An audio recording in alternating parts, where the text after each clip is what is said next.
Well, the Congress is actually anxiously waiting to hear you. I'm told there are two questioners, Sabrina from the Wall Street Journal and Kumar from the Trust of India. And Sabrina, you first. Thank you, Mr. President. I have a question for the Prime Minister, but first a two-part question for you. Your comments at a fundraiser this week appear to be the first time in recent memory that a sitting U.S. president has called a Chinese leader a dictator. Did those comments about President Xi undermine or complicate the progress your administration has made in maintaining a relationship with China? And secondly, on India, as you raise these broader issues of human rights and democracy, what is your message to those, including some members of your own party, who say that your administration is overlooking the targeting of religious minorities and crackdown on dissent in Prime Minister Modi's country? The answer to your first question is no. When we're talking to our allies and partners around the world, including India, we let the idea of my choosing and avoiding saying what I think is the facts with regard to the relationship with India, with China, is just not something I'm going to change very much. I think I believe that, and I've said this for some time, that the hysteria about the relationship with China is collapsing and moving, et cetera, et cetera. We had an incident that caused some confusion, you might say.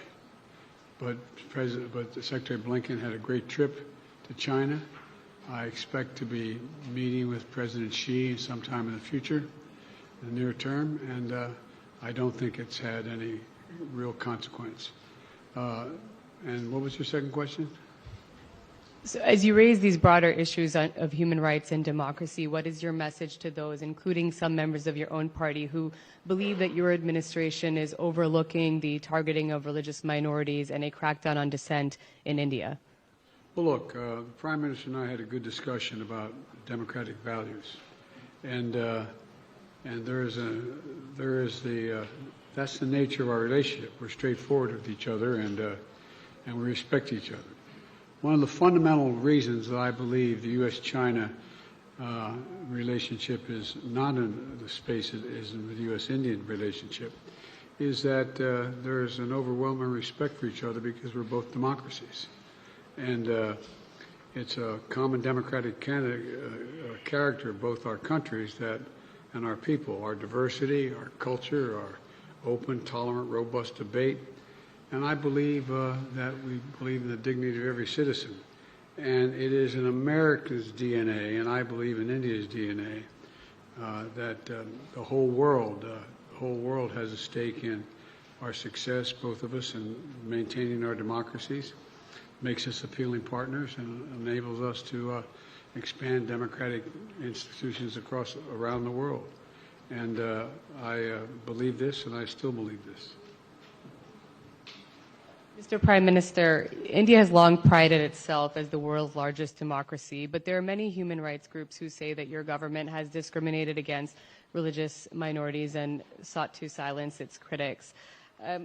As you stand here in the East Room of the White House, where so many world leaders have made commitments to protecting democracy, what steps are you and your government willing to take to improve the rights of Muslims and other minorities in your country and to uphold free speech?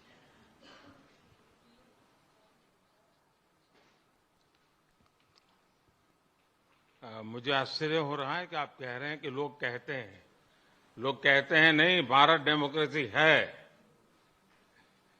और जैसा राष्ट्रपति Biden ने कहा, भारत और America दोनों के DNA में लोकतंत्र है। लोकतंत्र हमारा स्पिरिट है, लोकतंत्र हमारी रगों में है, लोकतंत्र को हम जीते हैं और हमारे पूर्वजों ने उसको शब्दों में ढाला है संविधान के रूप में, और हमारी सरकार लोकतंत्र के मूलभूत मूल्यों को आधार लेकर के बने हुए संविधान के आधार पर चलती है। और हमारा संविधान और हमारी सरकार, और हमने सिद्ध किया है डेमोक्रेसी कैन डिलीवर। और जब मैं डिलीवर कहता हूं तब कास्ट, क्रीड, रिलीजन, जेंडर, किसी भी भेदभाव को वहां जगह नहीं होती है। और जब हम लोकतंत्र की बात करते हैं तब अगर ह्यूमन वैल्यूज नहीं है, ह्यूमैनिटी नहीं है, ह्यूमन राइट्स नहीं है, फिर तो वो डेमोक्रेसी है ही नहीं। और इसलिए जब आप डेमोक्रेसी कहते हैं, जब डेमोक्रेसी को स्वीकार करते हैं और जब हम डेमोक्रेसी को लेकर के जीते हैं, तब डिस्क्रिमिनेशन का कोई सवाल ही नहीं उठता है। और इसलिए भारत सबका साथ, सबका विकास, सबका विश्वास, सबका प्रयास, उन मूलभूत सिद्धांतों को लेकर के, और इसलिए हम चलते हैं। भारत में सरकार के जो बेनिफिट्स हैं वो एक्सेस टू ऑल है, जो भी उसके हकदार हैं उन सबको मिलते हैं। इसलिए भारत के लोकतांत्रिक मूल्यों में कोई भेदभाव नहीं है, न धर्म के आधार पर, न जाति के आधार पर, न उम्र के आधार पर, न भूभाग के आधार पर।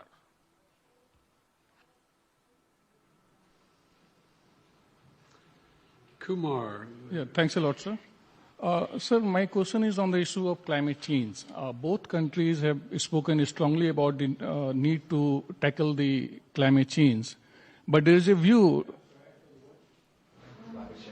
Climate change. I'm sorry. Yeah, both countries have spoken about the challenge of climate change, but there is a view that ambitious targets are set, but implementation is found often lacking. And there is also a criticism of lack of technological transfer, financial transfer from the developed countries to the developing nations. How do you both leaders see the way ahead on this pressing issue? Well, first of all, I think it is the existential threat to humanity, climate change. It's the most serious problem we face as human beings. We have to keep it below 1.5 degrees Celsius. We've made enormous progress here in the United States on dealing with this issue by doing three things. Number one, by insisting that we move every one of our industries into a position where they can take advantage of cheaper and more extensive and more available renewable energy, whether it's solar or wind or hydrogen and green hydrogen. There's a whole range of things we've been working on. In addition to that, we find ourselves in a position that what we've done is that we have significantly reduced for example, I made a commitment that we are going to make sure that by 2030, 30% of all our land and sea and oceans were in conservation, could not be developed. We're well on our way to doing that, and that's also absorbing carbon from the air as a consequence of that, because of the conservation.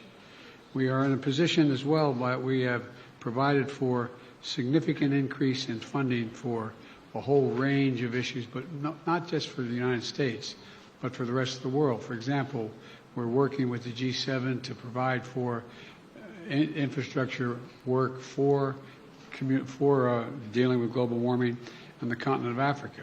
In Angola, building the largest solar project, moving ourselves, having railway to go all the way across the southern from the Atlantic Ocean to the Indian Ocean in Africa, to be able to transport and do it cheaper and do it with less, how can I say it, less carbon emissions. We're trying to work with other countries to maintain their carbon sinks so they don't have to develop them like we did in causing pollution, and we're trying to figure out how to work out to pay them not to develop certain areas like the Amazon and Brazil. But there's a lot of technology that's available that we're sharing and we share with one another. We've learned how to do solar energy, which is considerably cheaper than it is for fossil fuels. The same way dealing with not just solar, but dealing with wind. And so there's a lot of technology that we've developed, and we're well on our way, I think, to meeting the commitment we made that we made in Paris. And we're prepared to share all of that with India that has a desire to do the same.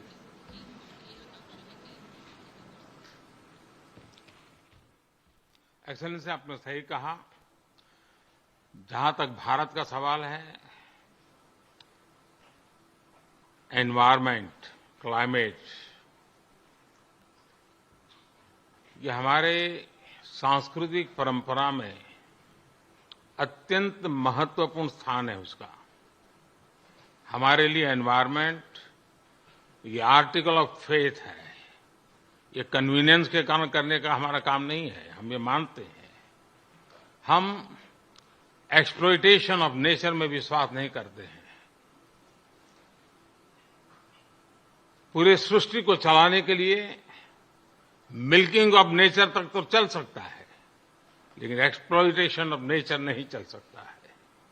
हम इस पक्ष में रहे हैं और उसी के मूलभूत आधार पर भारत अपने लिए करता है, इतना ही नहीं, हम कुछ ग्लोबल इनिशिएटिव भी ले रहे हैं। आपको मालूम है, G20 देशों ने पेरिस में जो प्रॉमिस किया था, सभी G20 देशों में अकेला हिंदुस्तान है जिसने पेरिस में जो प्रॉमिस किए थे वो सारे प्रॉमिस पूरे किए हैं। इतना ही नहीं, सोलर एनर्जी के क्षेत्र में हमने ग्लासगो में रिन्यूएबल एनर्जी के क्षेत्र में 500 गीगावाट का टारगेट रखा है। हमने 2030 तक भारत की रेलवे का नेट जीरो का लक्ष्य रखा है। और भारत की रेलवे कहने के बाद आपको उसका स्केल पता होना चाहिए। भारत की रेलवे का मतलब है कि हर दिन मेरे यहां रेल के डिब्बे में पूरा ऑस्ट्रेलिया होता है। इतना बड़ा मेरा देश है और वहां मैं 2030 तक रेलवे को नेट जीरो लेकर के चल रहा हूं।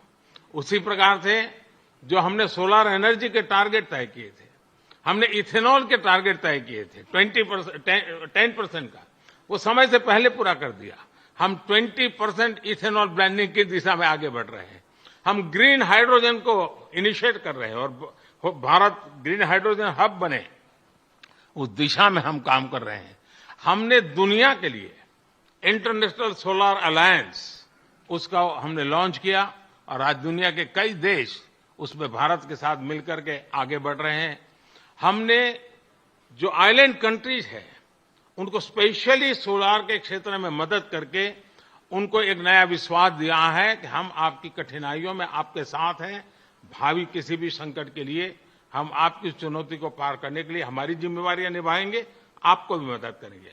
हम वो देश हैं जिसने एक और नया क्षेत्र हाथ लिया है।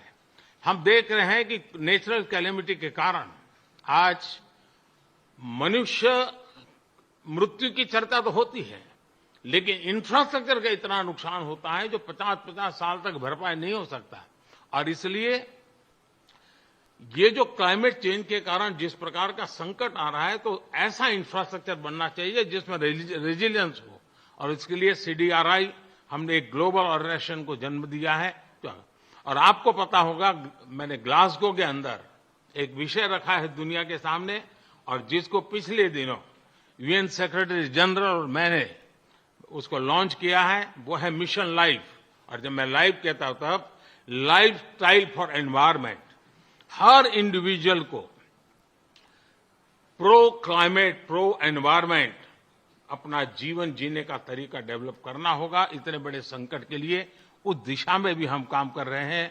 और मुझे विश्वास है कि भारत ने जो आज इन क्षेत्रों में काम शुरू किया है, इसलिए नहीं कि भारत ने दुनिया के एनवायरमेंट को बुरा किया है, लेकिन हम इसलिए कर रहे हैं कि हमारी भावी पीढ़ी की हमें चिंता है। हम हमारी भावी पीढ़ी को ऐसा विश्व नहीं दे सकते हैं कि जिसके लिए उसके लिए जीना कठिन हो जाए। और इसलिए एक ग्लोबल रिस्पांसिबिलिटी के रूप में भारत ने खुद ने कुछ बुरा नहीं किया है तो भी अच्छा करने में, योगदान देने में हम अग्रिम भूमिका निभा रहे हैं और हम आगे भी निभा रहेंगे। जहां तक समृद्ध देश हैं, लगातार चर्चा रही है, टेक्नोलॉजी ट्रांसफर हो, फाइनेंशियल मदद हो, और धीरे धीरे विश्व भी मन बना रहा है कि जो देश इसमें करना चाहते हैं उनको टेक्नोलॉजी की मदद मिले, उनको फाइनेंशियल मदद मिले। हम प्रतीक्षा कर रहे हैं कि जितना जल्दी इस विषय में आगे बढ़ेंगे, दुनिया को इस संकट से हम जल्दी से मुक्त कर पाएंगे। धन्यवाद। Let me add one thing to that. We have caused damage in the United States the way we developed over the last 300 years.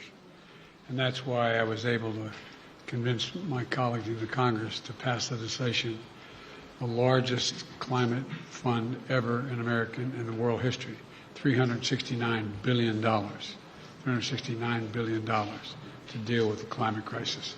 And we're doing it extensively now, and I think you're going to see significant progress. Thank you all very, very much.